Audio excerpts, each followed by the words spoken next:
Pendatang haram. Diam loh. Apa nak kerajaan ni buat? Orang Malaysia pun banyak lagi tak ada kerja, tapi nak menggajikan lagi orang asing. Rakyat kita sendiri pun tak ada kerja tau sebab masuk diorang. Pakcik. Oh Walid. Aku nak tanya dengan kau Walid. Ini bukti satu. IQ orang Malaysia tak ada. Dia lambat berfikir.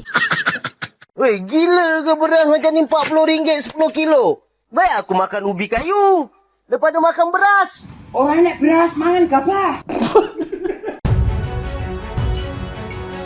Orang Malaysia, khususnya tipe M, sering menganggap orang Indonesia ber-IQ rendah. Padahal mereka tidak menyadari, IQ mereka jika tidak dirata-ratakan dengan sekolah Cina yang ada di sana, belum tentu lebih tinggi dari orang Indonesia.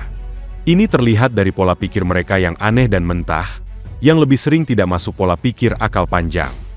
Maka jangan heran apabila tipe M ini menjadi yang paling miskin di sana, di tengah semakin mendominasinya kaum asing. Jangankan anak mudanya, manula atau manusia lanjut usianya saja yang seharusnya berpikir kritis, bisa-bisanya berpola pikir seperti anak-anak.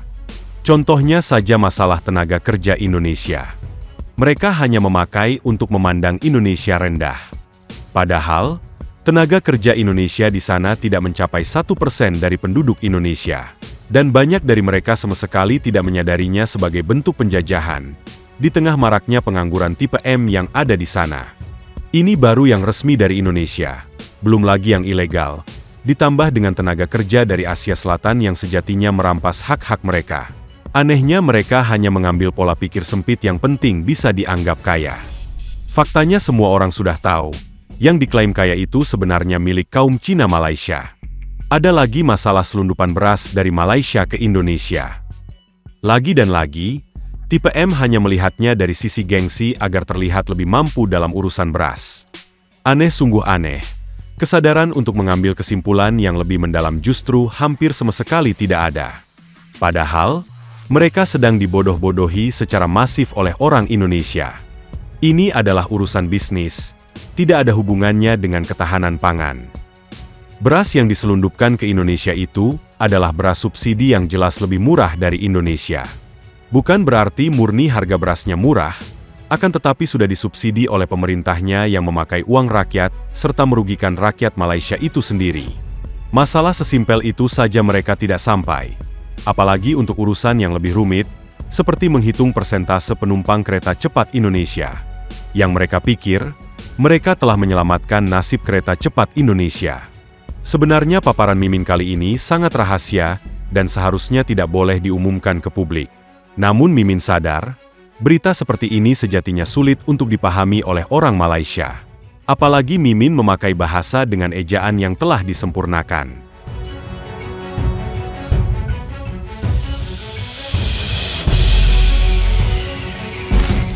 Dia merasa dia berkomentar yang mana dia ni terpaling lah kan. Saya sebetulnya bukan nak state video dia yang ini. Saya nak state video dia masalah seludupkan beras dan juga gula. Di mana dia katakan Pak Wapres tak cukup sekolah dan segala-galanya. Ya kan, yang Konoha ini kerja dia kerja haram. Seludupkan apa? Pakcik. Oh Walid. Aku nak tanya dengan kau Walid. Maaf lah ya, aku tiap Walid jawab ni. Ini adalah bukti, ya, kedewasaan seseorang bukan berdasarkan dari peringkat umur ataupun tingkat pendidikan. Kalau dari umur, ya kan, dia ni tak dewasa. Umur boleh dia dewasa, tapi pemikiran dia tetap tidak. Dah. Secara pendidikan saya tak tahu dia ni tamatan apa. Ya, saya tak mempermasalahkan dia ni tamat apanya. Cuma cara dia berpola pikir yang saya pertanyakan. Dah, dia mempermasalahkan masalah seludupkan beras dan juga gula.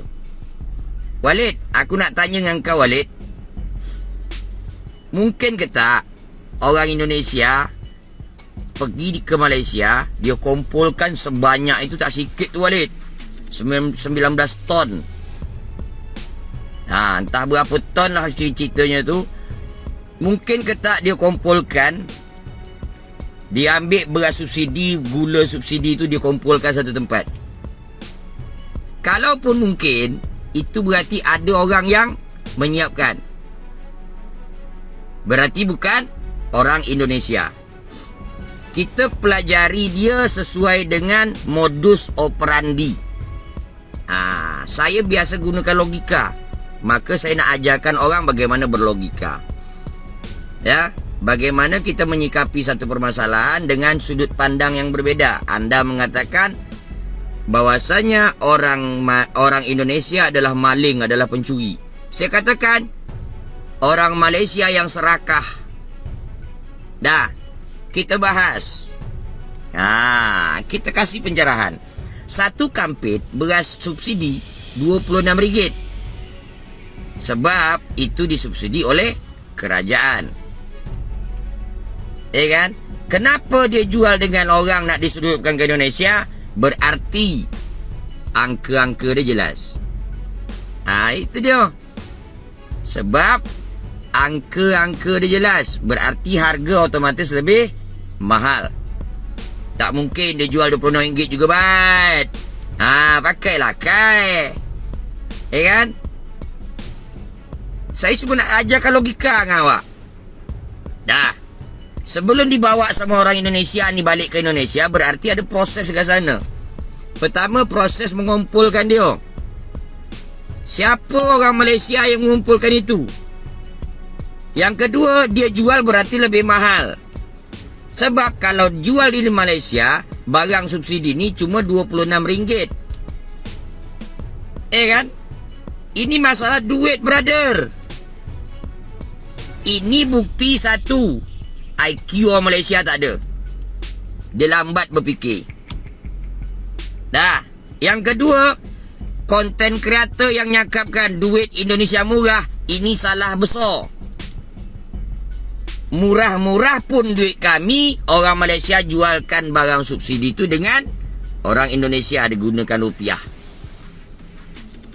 Ini dia Allah punya mau. Inama amruhu idza arada syai'an ayakula lahu kun fayakun. Allah tunjukkan inilah belang Mika. Inilah benaknya Mika. Kan? Oh, begitu Mika hina kami, duit kami murah, kami bodoh. Ternyata inilah bukti yang Allah berikan. Kun fayakun, Allah berlaku di sini. Allah tunjukkan langsung. Karma tak tunggu dulu, tak tunggu nanti. Nah, jumpa dia dah. Pertama, cara pola fikir awak. Dah. Sebelum dibawa oleh orang Indonesia nak diseludupkan, berarti orang Malaysia bekerja. Faham? Orang Malaysia yang mengumpulkan beras-beras ni, orang Malaysia yang kumpulkan gula-gula tu untuk dijual dengan orang Indonesia yang gunakan duit kami murah di rupiah tu. Faham? Jangan salahkan orang Indonesia, brother. Ini harus jalan. Kan? Orang Malaysia yang jual dengan Indonesia supaya dapat harga lebih mahal.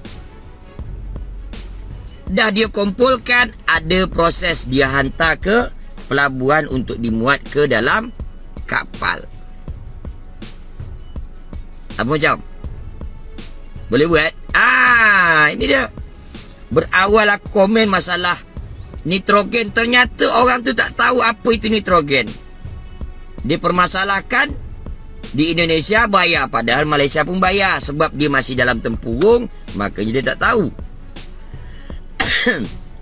Dah. Yang kedua semalam masalah wush, saya bahas. Dah. Gara-gara 1,8% dia merasa penyelamat keuangan wush. Saya balas. 4,100,000 warga Indonesia yang melancong ke Malaysia merupakan tulang punggung daripada ekonomi Malaysia. supaya jangan sampai goyang. Tak usah lagi kita bahas masalah tenaga kerja, pakcik. Tenaga kerja tu kalau tak ada orang awak yang menampung, tak ada masuk. Berarti awak ni umur je tua, tapi pemahaman awak tak ada langsung. Ya kan? Dah, yang kendian ini masalah penyeludupan beras dan juga gula. Ya kan? Berarti duit Indonesia tidak murah. Faham? Kenapa orang Malaysia tu jual ke orang Indonesia barang subsidi? Supaya dia dapat harga berpatutan. Nah, begitulah keedah dia. Supaya dapat harga lebih mahal. Tak mungkin dia jual seharga Malaysia, pakcik. Apa cerita Walid? Sampai dah akal awak berfikir sampai ke sana.